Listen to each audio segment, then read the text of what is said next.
Heroes and Vice President at the U.S. Chamber of Commerce. I'm a 20-year Marine veteran who retired in 2009, and now I lead veterans and military spouse programs here at the Chamber with a primary focus on helping veterans, military spouses, and transitioning service members find careers after their military service.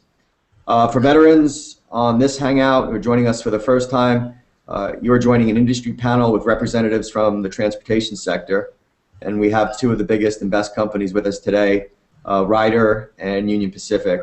Both companies are recognized as GI Jobs 100 companies, among the top 100 companies for veterans to find employment in the country. Before we introduce our two panelists, I want to tell you a little bit about VetNet and what you're joining today. To me, and again, I'm not a technology person, VetNet is like a television station online for veterans, for military spouses and their families. This is a technology-based effort to help veterans, transitioning service members, and spouses find employment.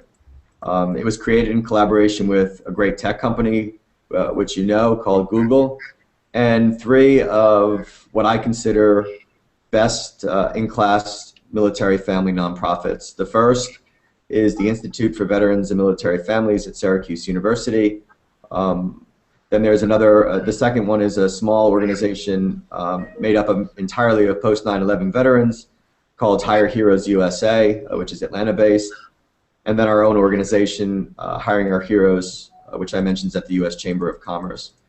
I would think of VetNet as a virtual career resource center, kind of like the government's transition assistance program online, but more robust in that it includes a lot of private sector collaboration as well as nonprofit collaboration. You can come to this site throughout the next several weeks and hopefully for the next several years to see panels on specific industries like we're doing here, question and answer periods with folks in the private sector who have successfully made the transition out of the military, to include CEOs, and transition workshops that we can host via these Hangout technologies as well. The great thing is it's free and open to everyone, and the material is going to fall into three tracks. The first one is the basic training track, which will be led by Hiring Heroes USA, resume writing, interview techniques, the ability to find out about how to develop an elevator pitch when you're talking to an employer for the first time.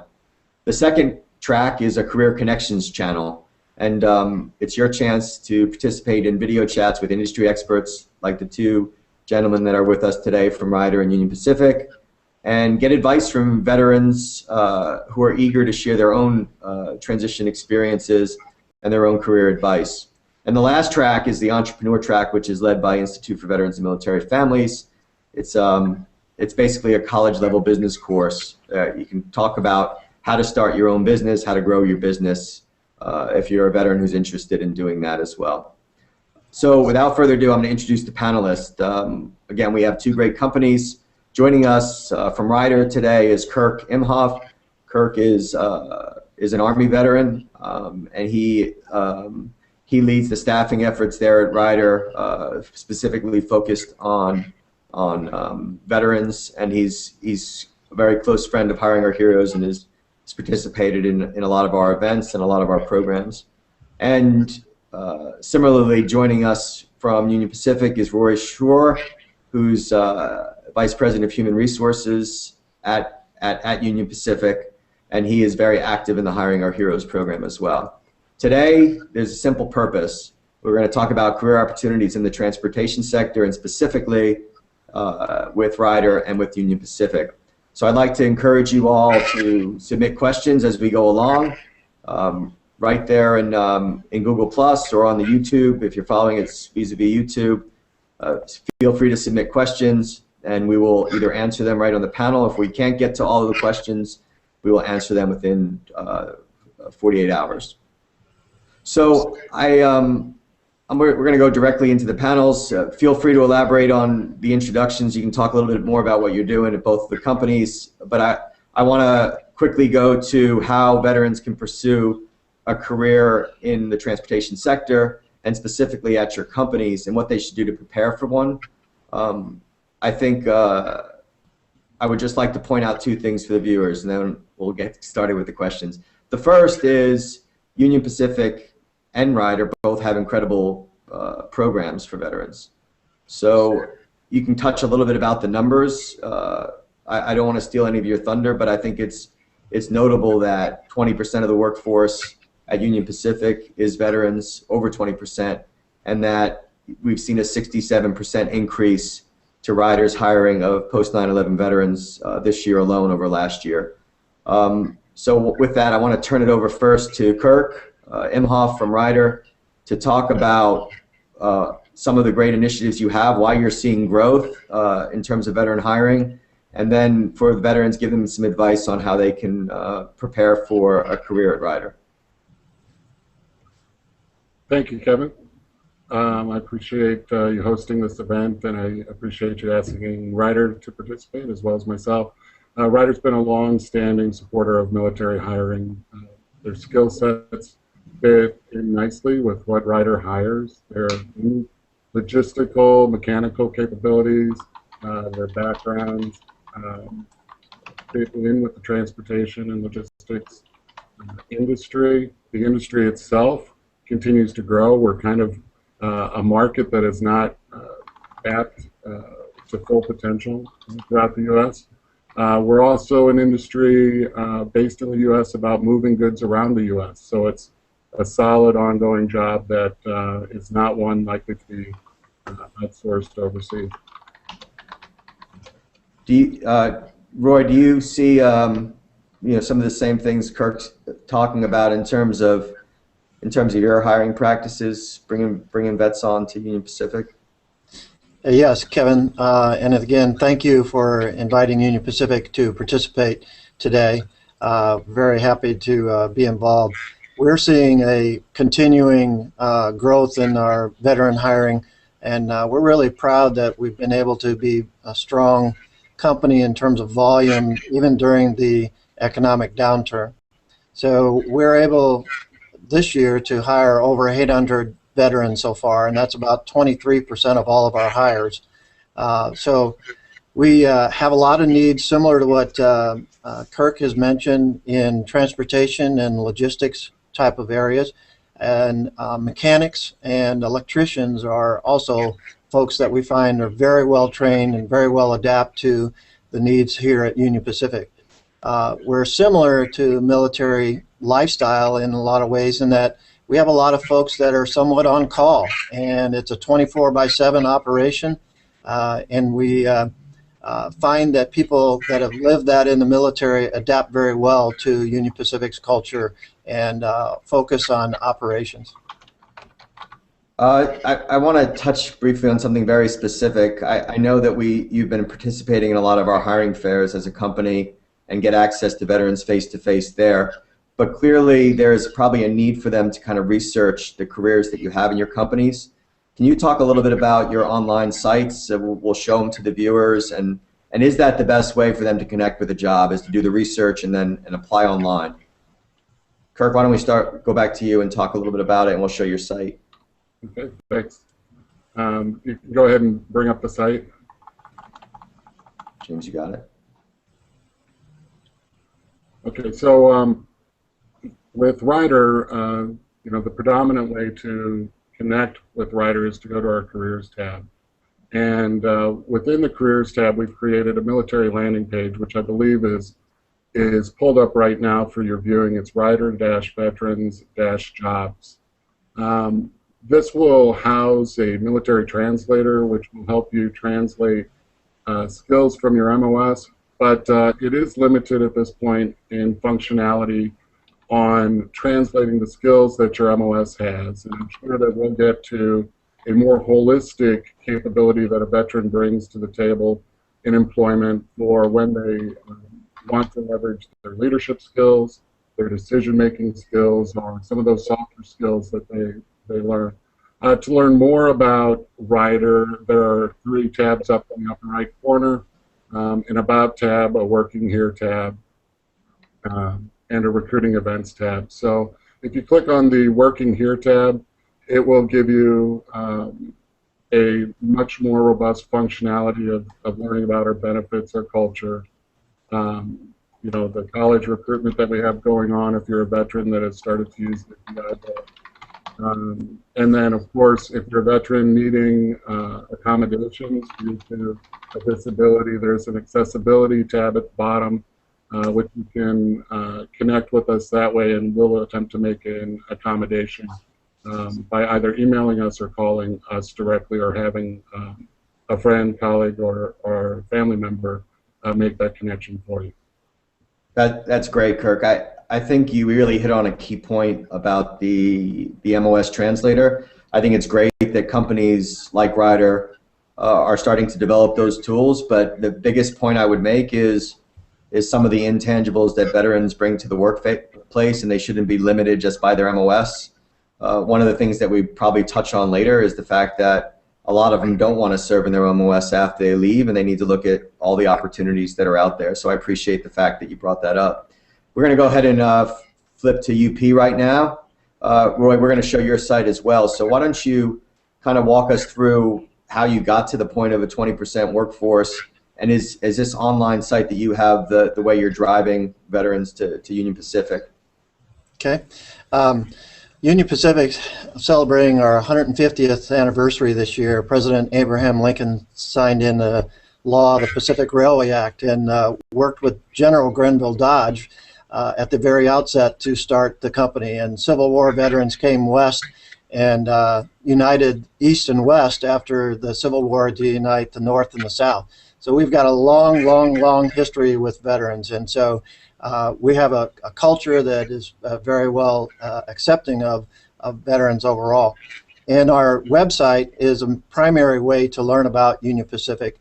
You can learn about Union Pacific by going to up.com, but what we have up here is a more specific site to our recruiting, unionpacific.jobs, and the veteran page there. You can search for that if you get to our unionpacific.jobs page. And when you're in there, you can learn about the different ways in which we appreciate veterans and military status. If you also look to the left-hand side, you can see different kinds of navigation bars that you can move around and find out about different types of jobs within our organization.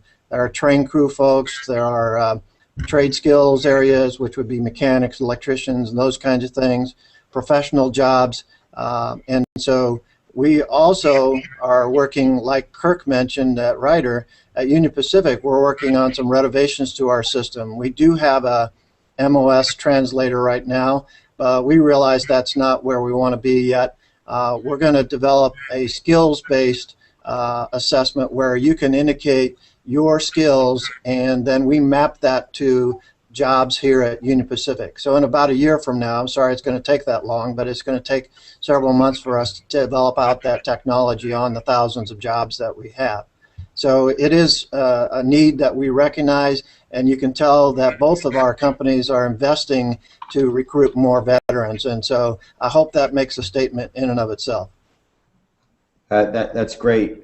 Great overview, Roy. I'd like to encourage the veterans as we went through those sites, if these are prompting any questions you have for the panel as a whole, or for Ryder specifically, or for Union Pacific specifically, to go ahead and write in your questions now, and we'll start fielding them as soon as we get to them. I think one of the things I'd like to bring up at this point, Kirk, and this is going to be largely directed at you, is this massive shortage we see in the private sector for commercial drivers, and it's really what's driving your numbers up, right? So you know veterans make great employees, but I don't think a lot of veterans know out there that there's a shortage of 200,000 drivers in America, and that's likely to grow by another 500,000 over the next 10 years. So there's a critical need in the private sector. Can you talk about that critical need, and maybe address the fact that some folks who drove in the military may not want to drive outside, and how long the process is to get a CDL if someone's just starting from scratch? Sure. There's a lot to go over there, but I'll try and be succinct with that. So first off, there is a critical shortage. There are more jobs than the skilled, licensed role has. So for Ryder, 17% of our drivers are former veterans. Not all of them started out their careers in the military as drivers, but when you think about driving on a civilian road, when you think about what some of the skills a military driver builds, it's quite a different experience for the driver that might be thinking of going into other careers. For instance, a driver in the military may face environmental challenges that are extreme, on terrain that is extreme, carrying equipment that is extreme. In the civilian world, you can tone that down a bit. The other nice thing about the civilian world in driving is that the veteran's experience could be anything from cross-country driving, which is over the road driving, to what we offer here at Ryder, which is more regional and local driving, so that you're home most nights with your family. So the work-life balance is pretty good. From a future perspective, that shortage is expected to grow. We are looking at ways to close the gap in talent across the U.S., and veterans are one of those things. One of the interesting things that has just recently happened, and I personally believe that participating in the U.S. Chamber of Commerce's Hiring Our Heroes group and participating as a Employment Advisory Council member for veterans on that group, is that while the U.S. Chamber is not a lobbying organization, the sheer attention that it's drawn to veteran hiring around regulated positions like a commercial driver's license has raised awareness across the country to where legislation has been recently passed to help veterans get their commercial driver's license while they're stationed where they're at. So, Kirk, that's really good news that you guys were able to work through that. We also utilize some folks that need CDL licenses to help maintain our track structure. And then I'll also just mention in general, for people who like to be in that transportation active mode like a driver, we have train crew positions. We'll hire about 2,000 this year, and we're located across about the western 2/3 of the United States, and we have lots of different hiring locations that may be of interest to veterans as they decide where they'd like to locate and live. But a train crew person is very similar in that has to go through an extensive amount of training that we provide, and they're in charge of a train, and it can have anything from chemicals and hazardous materials, or even military ammunition, or all kinds of things on the train. So safety is a huge issue for us, and so that's another way in which we see great skills transfer for veterans to the railroad industry, is that you're familiar with handling hazardous items and things that need to be handled very carefully around big equipment. So I just want to mention that as building on how that connection of our transportation industry is not only for the drivers on the truck side, which is definitely a big shortage of, and the railroad industry needs a lot of folks that are handling the trains as well. Kevin, I'd like to also chime in on one of the comments you made about other avenues where a veteran may have a particular MOS and wanting to branch out beyond that. One of the things that we look for at Ryder, and I'm sure Roy at Union Pacific also looks for, is the leadership capabilities of an individual. And we at Ryder hire leaders. We hire leaders whether you're leading yourself, whether you're leading others, or whether you're leading the enterprise or a function. And when we look at leaders, we look at them in 4 categories. We look at whether they have the right character, whether they have the right judgment, whether they have the right relationships, they can build the right relationships, and of course results are big at any private or publicly traded company. So if you have the right character and you apply the right judgment, you'll build the right relationships, which will yield results in the right way. If you're coming from a military background, at some point in time you've either been deployed or you've helped in a deployment. That movement of goods or self is directly transferable knowledge and experience to civilian careers in transportation and logistics. Having that basic knowledge and applying your leadership competencies on top of that allow you to be considered for leadership roles, management roles, and executive roles within our sectors. That's great. I want to kind of build on this compelling need in the transportation sector as a whole and just show the veterans, if I could, for a few minutes, this initiative that we started talking to both of you about recently, and we just launched as part of Hiring Our Heroes. The program itself is called Fast Track, and what we want transitioning service members and veterans to consider as they're leaving the military, or even if they're struggling with employment now, are two things. One, we want them to know where the jobs are. So we produced a map on our site that shows the 100 cities in America that have shown sustained job growth and are growing the fastest over the next 5 to 10 years in terms of jobs. What else we want to consider is what industries are driving that growth. I mean, if you look at transportation, you can probably go to 30, 40 of the cities that are on that map. You'll see that transportation is one of the 5 industries that is driving growth. Look at Lincoln. Transportation is on there. It's probably largely because Union Pacific is hiring there. What they can do on this site now is to actually look at jobs that exist in those cities and focused on the industries where they're going to have the best chance of getting employment. The next phase of this will be to actually show the critical paths to those jobs. In other words, what can a veteran do or a transitioning service member do with their GI Bill to get a specific credential or a license or a certification or enter an apprenticeship program with their GI Bill so that they can land a good paying job right away. We're excited about the initiative. We're excited that companies like Ryder and Union Pacific can be part of it, but the idea itself is very simple. Veterans and transitioning service members need to look at where the jobs are and what industries are hiring, and they're going to be much more likely to land a job than they would if they're focused on the wrong local community or the wrong industries. I don't know if any of you want to comment on that or add to it. It'd be great if you could. I'll be happy to comment on that, because as a veteran, I kind of experienced the emotional transition of leaving service.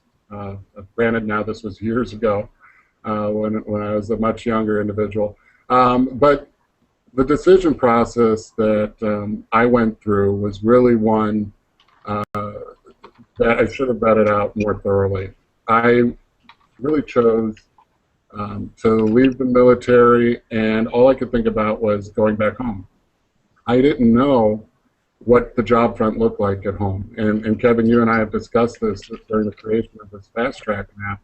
What a great decision-making tool this is, because it helps you balance your emotional need of either staying in the city in which you're doing your termination of service or going back home to where you came from. You know, regardless of the reason you entered the military, a large majority of individuals enter the military from areas that are underdeveloped economically and may be facing the same type of challenges today. So the Fast Track program will allow you to temper that emotional gut reaction to exit the military and go home, and allow you to look at the whole process logically and with real information. And it'll allow you to really evaluate by city, and with Ryder, we've got 1,000 locations across the country, whether or not that area will support the lifestyle that you desire or that skill is needed in that area. And balancing those two things with your own emotions will help you make a much more informed decision. Roy? Yeah, Kirk, I think you did a really nice job of summarizing all that. And I'll just add on that all of our research in recruiting employees in terms of what matters most to the applicants is location. Always comes up number one. But I think this is a fabulous tool to let people know, once they can zero in on a location, whether the type of work is in that location, and then start making sure that they're researching other options and evaluating, well, is it really have to be that particular city, or can it be one that's maybe 100 miles away that really has a lot more opportunity for the individual themselves? And so I think it's a really cool concept and great aggregator type of concept that is being pulled together here, and I have to commend the folks that are making it happen. Well, we have to, I do have to thank Google for providing the mapping technology.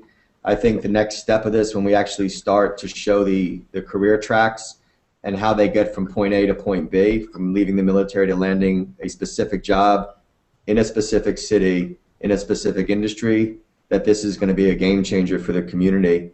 I would just like to add two anecdotes to kind of build on this theme that Kirk mentioned about making an emotional decision versus an informed decision. I think it's important for veterans to hear this, because when I left the Marine Corps, my last assignment, I was the head of enlisted assignments and retention.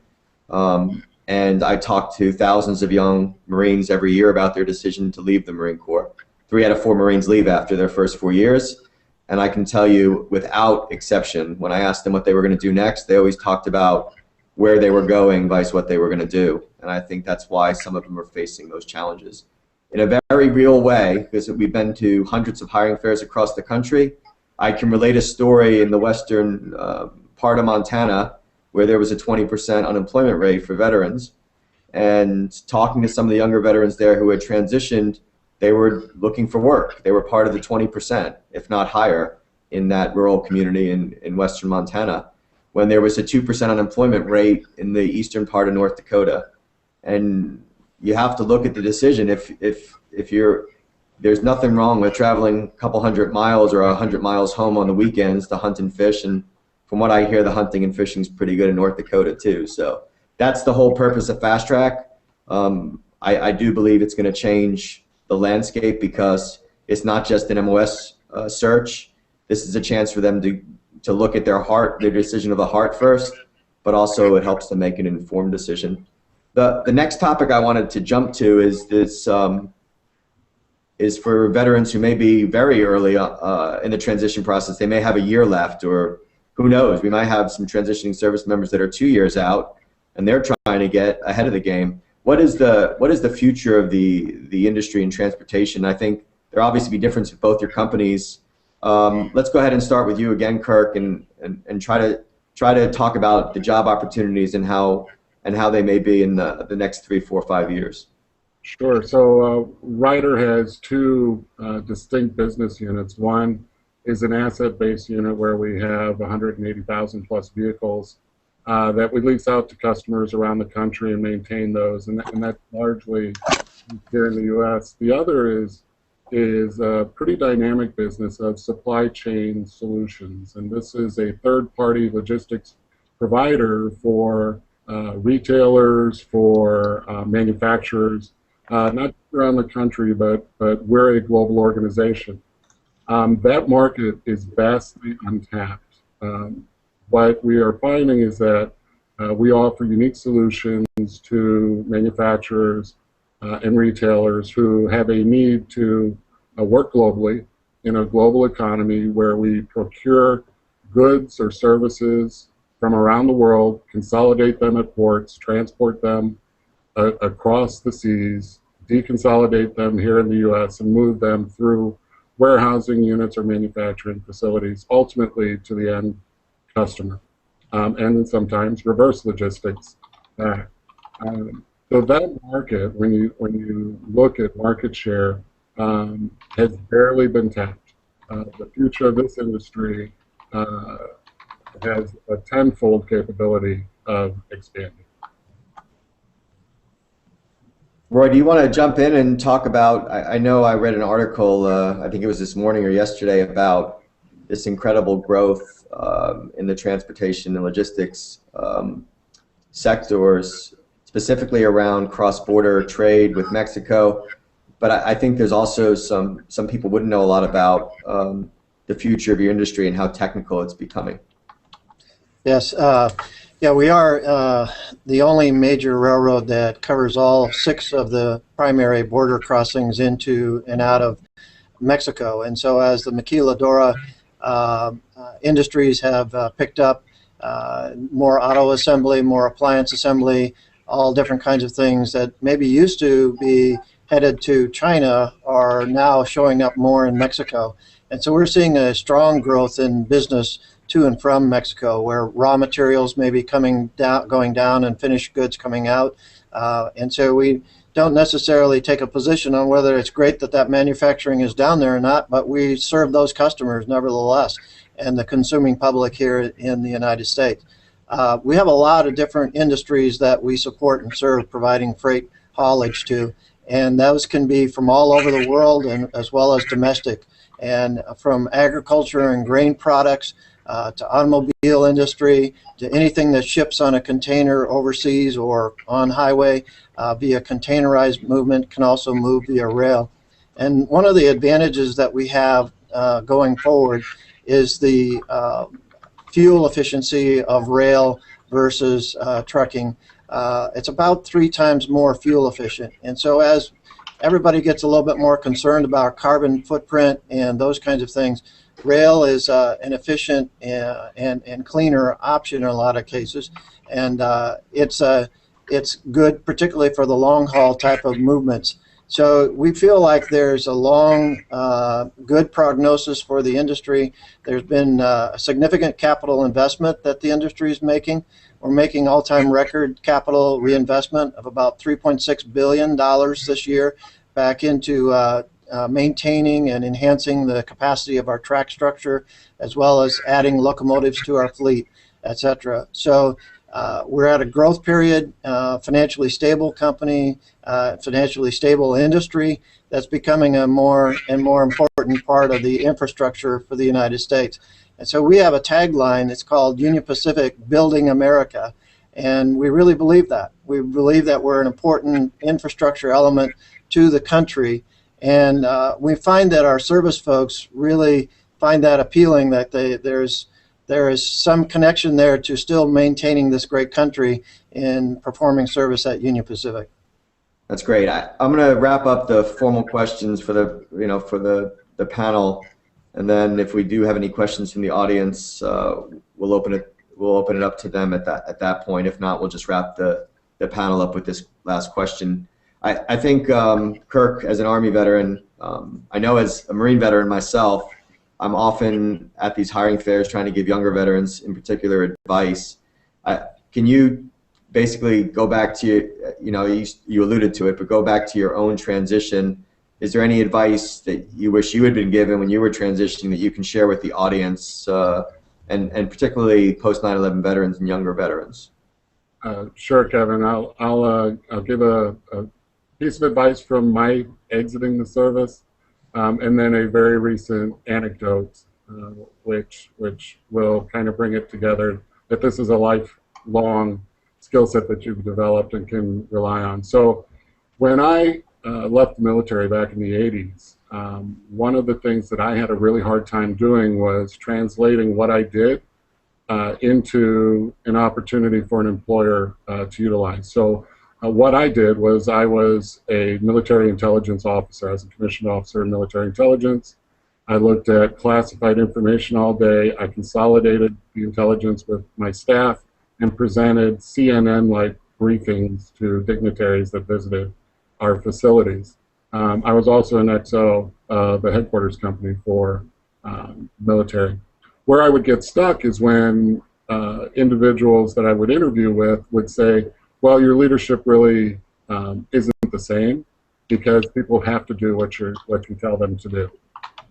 I wasn't prepared enough to rely on all of the times that I had to use influential power over my staff to get work done. The individuals that I got to lead were vastly more qualified and had higher degrees than I had, and just telling them what to do wasn't the leadership style that actually got work done. So what I would suggest to the veterans is reflect on not just the hard skills that you gained in the military, but those softer skills, that critical decision making that you learned when you went through an obstacle course that only had one solution. That influential power, the teamwork. Rely on those soft skills to demonstrate that you did a lot more in a day as a veteran or a military service member than most people did in a year in the civilian world. And it's very transferable skill set. The recent anecdote that I'll give is even 30 years later, when you're interviewing for a role, when I was interviewing here at Ryder, I never brought up the fact that I had supply chain and logistics experience, and we deal with vehicles and we deal with the maintenance of vehicles. It never occurred to me 30 years later to bring up the fact that as an executive officer of a headquarters company, I had my own motor pool. So, you know, I think this is a time in your life that I would say jot down not only the tasks that you did, but the way you did them. Not just what you did, but how you accomplished things. And make a very long list of those things, because you'll be able to rely on those anecdotes during your interview process for the rest of your life. And you'll always want to refer back to it because it is valid, it's real, and it's transferable knowledge, skills, and leadership capabilities that any employer should be proud to get as part of their staff. That's fantastic. Really, really helpful, Kirk, I think, to the folks that are listening. Roy, I think you've seen, you know, dozens and dozens of younger veterans too. I mean, is there something in the context of what you've observed that you would give them advice on as they're making transition from the military to companies like Union Pacific? Yeah, I think what Kirk mentioned was very good in terms of you may want to spend some time practicing a little bit. How would you tell your grandmother or your child in non-military terms what it is that you've done and what you would enjoy doing in a civilian career? And so doing everything you can to take out the military references and jargon is obviously a good way to practice clear communication. But we see that that's a challenge, and what we have are about a half a dozen recruiters in my 20 or so recruiters that I have that are veterans themselves, because we want to help the folks pull out that great information from the veterans as well. So don't feel as though it's all up to you. Good companies have a lot of good military-related recruiting aspects to them as well. One thing that we find that a lot of veterans really like about Union Pacific is not only that it's similar in terms of structure and expected discipline and focus on safety, those types of things, but that it also can provide a long career.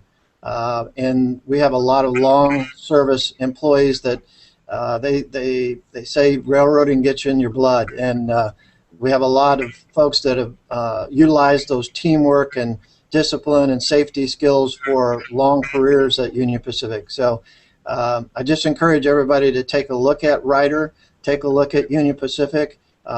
We find ourselves, I think, to both be very military-friendly companies, and we have things such as that really help some of our folks that are transitioning in. We have an employee resource group that's called UP Vets. And so it's veterans that have joined Union Pacific and network with each other, a safe place to ask questions and just to get to know other veterans and how they work their way through the military to private sector transition and how to adapt to Union Pacific's culture. And not that it's all that challenging, but it's great to know that you got somebody to ask a question. You don't have to ask your boss or your coworker right off the bat. You've got an employee resource group to go to in a safe zone, so to speak. So we find that providing these kind of support services, whether it's employee assistance, whether it's different kinds of benefits programs and things of that nature that can help translate what military benefits were to private sector benefits, are all good things for us to do to make sure that that transition goes as smoothly as possible, because we not only want to recruit folks, we want to retain them and retain them for the long career opportunities I mentioned earlier. That's great. I'm going to try to wrap a few points together. First of all, I think, you know, these veterans networks that we have, or the companies have, actually do help with retention a lot. I've seen this across all of the partners in the private sector who we're working with. The other thing that I wanted to show the veterans, because you both touched on it, is this idea that they need to do a better job of developing what I call an elevator pitch. It's a 90-second summary of what they did in the military. We've started an initiative as part of Hiring Our Heroes called the Personal Branding Initiative. And we've developed a guide that talks about this idea of marketing themselves or branding themselves, developing this pitch. Right now, it's a very high-touch approach. So we got Dakota Meyer, Medal of Honor recipient, Marine Corps, the first living one in 38 years to receive that honor, to do this at our hiring fairs. And he talks about it in a very real way because he is an infantryman, a scout sniper at heart, and he had his own challenges. The other thing that we're doing is we developed a guide, and right now it's in hard copy. We've handed it out to thousands of veterans. The personal branding guide is basically a trifold, but it talks about how you can take some of the intangibles, your awards, your leadership billets, your deployments, your schools, and boil it down into plain language that an employer will understand. The next step of this, which will be launched in probably 3 or 4 months, is to develop an e-mentor platform on the site, a toolkit for personal branding so that they can share maybe a YouTube video or a resume directly with mentors like you at some of these companies to review that pitch and get feedback to them or review their resumes. I think we're also going to build out a technology-based system that they can actually punch in the military language, not just from their MOS, but all the things they did in the military and get some kind of feedback on what civilian employers like to hear. So we'll be working with great companies like UP and Ryder on that as we develop it. I really want to, I think it is time to wrap up. I'd like to just to say a couple things to the veterans who are watching. I think there are great opportunities in both your companies. I think it's clear that Ryder and Union Pacific want to hire veterans, not because it's the right thing to do, not because it's charity, but because they make great employees. And it's clear every day that you're seeing results because you've proven it time and again that you're in it for the right reasons, because you value the skills they bring to the workplace. I want to thank our 2 panelists for joining, Kirk and Roy. I appreciate all your time today. And I do want to thank the veterans that are out there and the transitioning service members who are listening for their service, and to know that you have people like Roy, like Kirk, and like myself all over the country that are doing everything we can to make your transitions easy. And we encourage you, if you've been on the panel with us today, to encourage your friends to join us in any of the industries that they're interested in. Again, if you have any questions that you think of, please forward it to us and we'll get answers to you within 48 hours.